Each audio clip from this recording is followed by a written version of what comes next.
Hey guys, Thunder here. Just wanted to talk to you about another meta core build today that's usually referred to as the Hecatombus. Very popular build, used all over the place, and is named after Hecatombus. This is primarily a physical based build, so let's go over it real quick. The core of this build is built around as the Red Hoarder passive, which is when healed you add 2 red to the spirit, 2 red spirits to that board.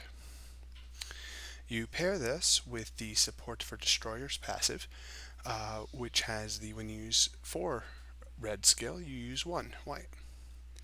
And the way this works is we pick Bloodlust, so every time you use 4 red, you get a nice solid melee attack and some healing, and it can't be stunned, which is nice. And that heal triggers 2 red, so you've used 4, you get 2 back. And you also trigger 1 white from the Azazel, which gives you another healed and does an additional 20% damage buff on all of your melee damage. So with this heal, we're going up to I used 4 red, gained 4 red for some nice infinite looping. This middle talent here I have is Transcendental Tornado, but it doesn't matter too much what it is. The main reason you see people use this a lot is that if their board is off, they can hit 1 blue, triggering a heal, and the Hecatombus will give them 2 red spirits. So they can use 1 blue or 1 white to fix their board, which helps just keep things consistent. In terms of offhands, I get this question a lot. Why are a lot of players using the Azazel shield? There's a higher potential version of the shield with a Support for Destroyers passive called the Green Crystal Shield, but it doesn't have as good of a passive. Azazel says as long as you have high health, you have 11% reduction on your opponent's magic stat, so that's a pretty big debuff that's hard to replicate, so this will keep your health much higher than if you just had the other shield. For alternatives on the shield, you could also use the Nightmare Throne shield, the Bone Driller, or the Sanctus Ward.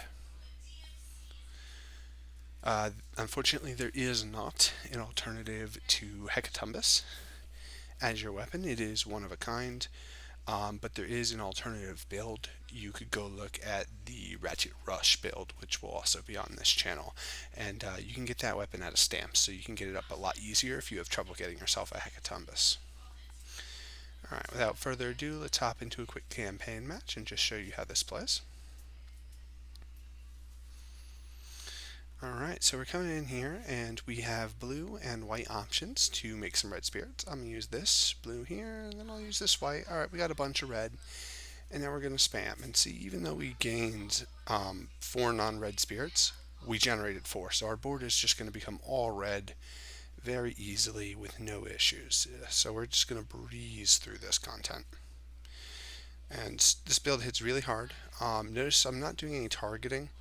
Bloodlust, if you take a quick look at it, hits a single back row enemy only. So that is a downside of this build that is worth calling out. But that is how the Hecatombus build plays. The only other thing I'd like to show you real quick is this build is often changed up for the daily boss. People will swap out Bloodlust and they will use sword wielding. The nice thing about sword wielding is that when intensity is active, you're going to get 1 blue. So if we swap over and look at Transcendental Tornado, this adds a blue intensity. So what you can do is at the start of the fight tap 1 blue, which will heal you, giving you more reds, give you a blue intensity, and then you can go into spamming 4 red, which will continuously trigger 1 blue. The downside of this build is that there's a single random enemy, which is not great for removing attacks coming in on your character, but for the daily boss where there's only 1 enemy, it's not actually a downside at all.